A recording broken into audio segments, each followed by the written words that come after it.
Hello and welcome to this Docs42 class. In this class, I will be showing you the possibilities of working with dynamic tables within PowerPoint. There's a new feature for that. We're going to find out. And I'm also going to show you how to use the Azure Blob storage action to store the documents you generated on Azure Blob Storage. All of the new features are available with the version 4.3. And you can download it anytime from our website. So let's have a look on what we've prepared for today.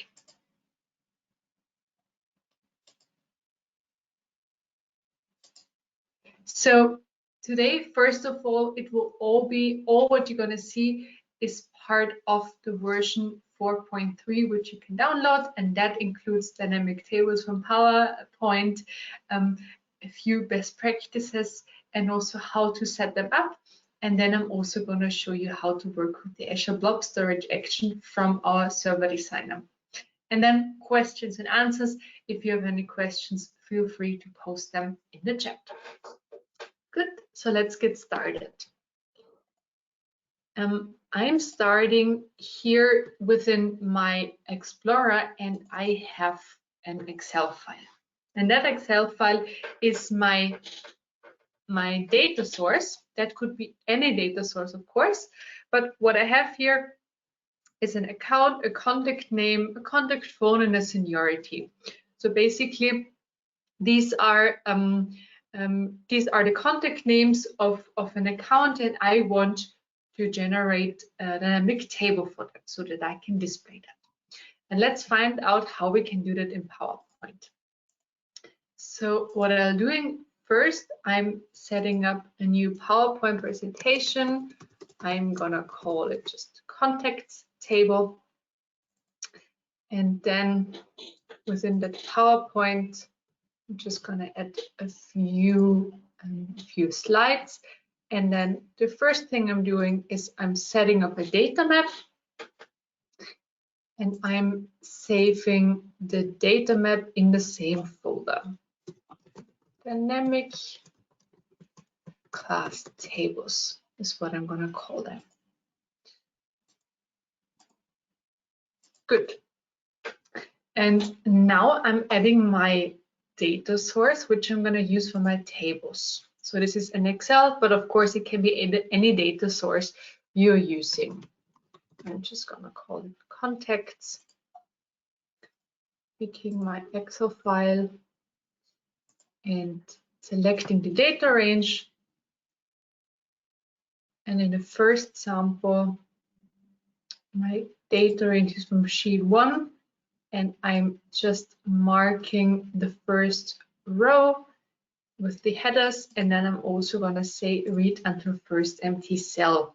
So I want to read all the data from my Excel, and if the Excel expands, I want that data also to be included then in my data source. I'm going on OK. I'm saving that data map, and now it's time to set up my table. So I'm going to go with my first option, with dynamic table in one row. Let's have a look what that means.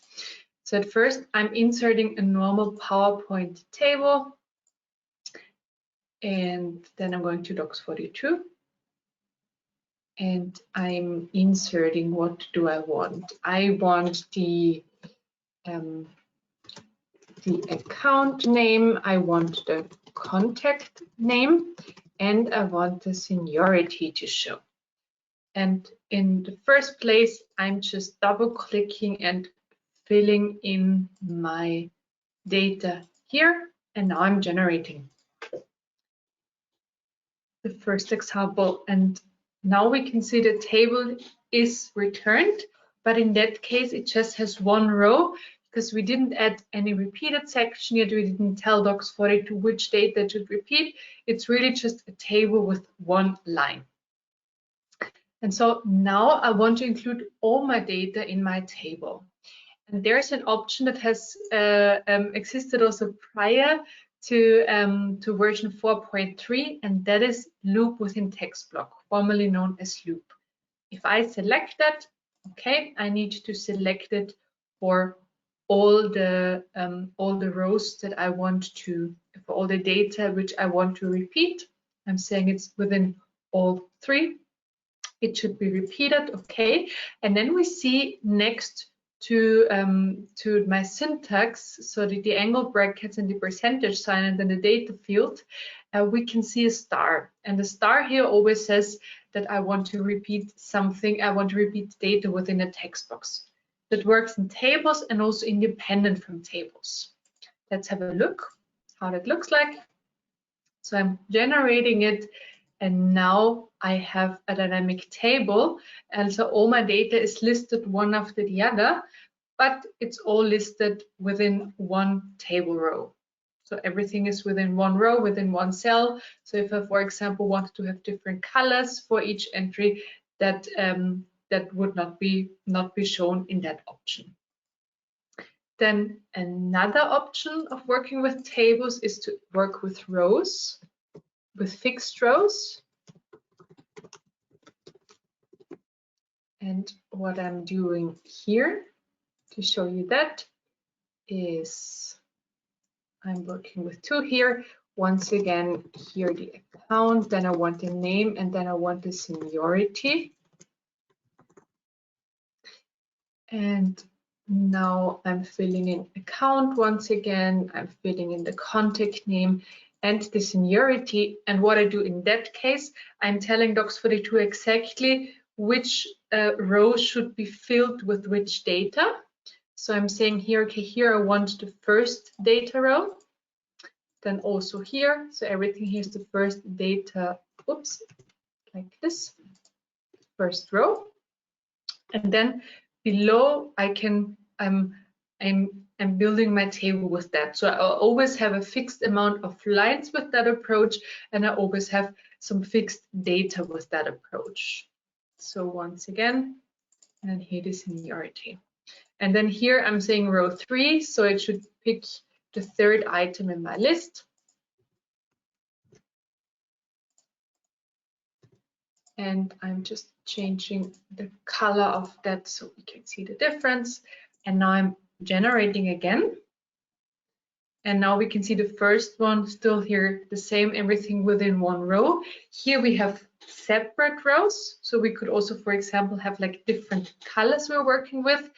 But in that case, the rows are always fixed. So it's not dynamic rows. But now with the latest version, we've added the opportunities that the opportunity to set up a table with dynamic rows that's set up that looks like this one here. Let's have a look. So dynamic table rows is the next option. Once again, I'm inserting a table. And here it's account, its name and seniority. And then account, name and seniority. And now there is a new option down here below on the right hand side, and it says loop table rows. So we're choosing that, clicking on OK. And now there's a hashtag in front of the fields. So if it's loop within a text block, it's always marked with a star. If you're working with rows, it's always marked with a number of a row. And if you're using the dynamic table rows, it's always marked with a hashtag. And here it's enough if I add that hashtag to one field within one row, because it's always repeating the data for that data source within one row. So it will automatically also repeat the contact name and the seniority. Also here I'm changing the design. Let's make that yellow. And now I'm generating, and we can see first one blue within one table cell, then here with fixed rows, and here with the dynamic table rows where the table automatically expands and includes all my data. And that gives me some opportunities to further really design the tables how I want it. Like for example, here I could say that the manager should be displayed at first and in a different and repeated and in a different color than the employees. let's have a look on that example. So what I do, I have here my contacts, and then I'm copying that, and I'm gonna say this is the contacts manager, and I'm copying that again, and I say this is the contacts employees. And then I make a filter in that data source where I say, okay, here the seniority should only be manager. So I only want to pull the managers from this data source. The second one, the employees, I'm also making a filter, but here I say the seniority by employee. I'm saving it, so now I have 2 more data sources, and now I'm adding another table where I have here again count, name, and seniority. And then first of all, I'm adding the contacts manager, the account. Then I'm adding the name, the seniority, and then I do the same again. So then first I say loop table rows, so this is going to be looped, and then I'm doing the same for the account, contact name, and seniority of my other data source, and say here once again loop table rows, and then I say, okay, the employees, they should be shown in yellow, and my managers, they should be shown in green. And now generating it again, we can see here up here first the manager in green, and then with that down below in yellow. And here you see that you can have like a dynamic table with different formats, and maybe a really nice visual presentation that that you want to display within your templates. And then there's one more option that comes with that dynamic table row feature, is that you can also use now remove shape if data field is empty within your tables. So let's have a look at an example. So I'm back opening my Excel, and then here in the sheet number 2, I have some data, and then here I have some blank information, and then also down below, of course, like I don't have any more data. And I wouldn't want to display a table that has like an empty row in between, but I want the row Jane Doe to be shown exactly right after Selina Bentley. And I'm going to show you how to do that. So I'm going back in my PowerPoint, in my data map. I'm once again setting up a new data source.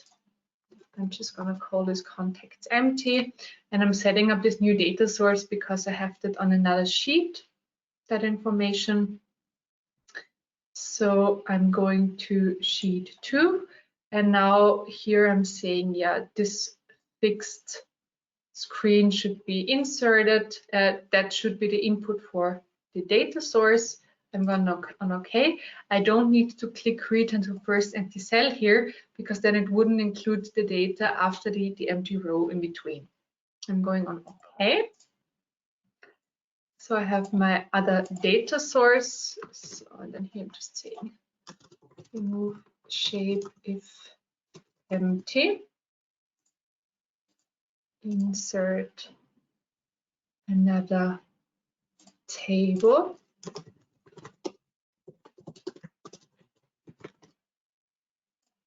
And now I'm taking here the account, I'm taking the name, and I'm taking the seniority, and I'm saying loop table rows. And now when I generate it, we have a table with some empty rows, because I haven't told Docs42 yet that it should remove the empty spaces in between. So what I'm doing, I just go here and say remove shape if data field is empty. So now an exclamation mark is added next to the hashtag. I go on OK, I click on generate, and now I have a table without empty data in between. Good. And of course, you could also use that to make a whole table disappear if also your table header, if you don't have a header, or if your table header is dynamic, and if there's no header information passed along, the whole table could disappear. This gives you a lot of possibilities on how you can now even more flexibly work with dynamic tables in PowerPoint. So we saw to repeat everything in one table row. That also works outside of tables. We saw to work with fixed rows, and we saw to work with dynamic table rows where everything is repeated in a separate row. Here we worked with different data sources and sorting and colors, and here we removed shape if empty. Those are the options, and those are available from Docs42 version 4.3.1.12, which you can download anytime. Good, and that's the first part of the Docs42 class. Now I want to show you a second new functionality, and that is storing a document which you've generated on Azure Blob Storage. So basically within Azure, in our example, we have a Docs42 storage account, which we call Docs42 Blob Test. And within that blob test, I have a container, and that container is called Docs42 container. And within that container, I want to upload a document. I can just also see what do I have here. Here's already a documents folder, and here I want to add some more documents. Good. And now for that, I'm working with the Docs42 Server Designer. It's available from version 1.0.1.5. You can also just download it from our website. And here I'm adding the blob storage action. First thing I'm going to show you, I here have a call where I generate a document using the return action. So it's returned me as a PDF. And this is also something where I'm using Azure Active Directory. So here I have my Azure AD login, which allows me to test my calls from the Server Designer. So I'm just clicking on Call Service first, so we can have a look on what's happening. Docs42 is generating the document and now returning it to me on my screen. Service call was successful, and I can open the file, and it's downloaded here. And now, next to the return action, I want to store it in the Azure Blob Storage action. And now I just need to pass 3 parameters: the account name, the container name, and the path where it should be stored. So the account name was Docs42 Blob Test. Then our container name is the Docs42 container. And then the upload to Azure path, that is the file name. And this is, I'm going to call it employee list class.pdf. Okay, that's all I need. That's what I have here. Now I click on call service, and now the document generates. It was successful. And now if I have a look in my Docs42 container, if I refresh it, I have the employee list class document stored here on my Azure Blob Storage. And of course, here, as in any other Docs42 action, I could also pass some parameters, dynamic parameters, that the name is dynamic, or I could also say a special location where it should be stored. For example, it should be stored in the documents folder on my blob storage. So I would just have the folder name. It's actually also creating that folder for you in that case. I'm gonna call it class documents so we can have a better look. And I'm calling the service again. Service call was successful. And now when I refresh, we see we have a new folder, the class documents, and inside here we have our document stored. And that's the blob storage action, and that's available also with the latest version. Good, that leads me already to the end of the class. If you have a question, feel free to post them in the chat so I can answer them live. But of course, the session will also be uploaded to our website, so you can watch it at any time. And what can you do now after the session? Feel free to try it yourself. Feel free to work on your templates using the latest features for dynamic tables. Just download the latest version from docs42.com/modules/download. And also what I recommend you to do is to go to our resources page on our website. You will find a lot of sample templates and tutorials and a lot of other Docs42 classes. Good, that's it from my side. Thank you so much for taking the time for being here today, and have fun with those new features of Docs42. Bye-bye.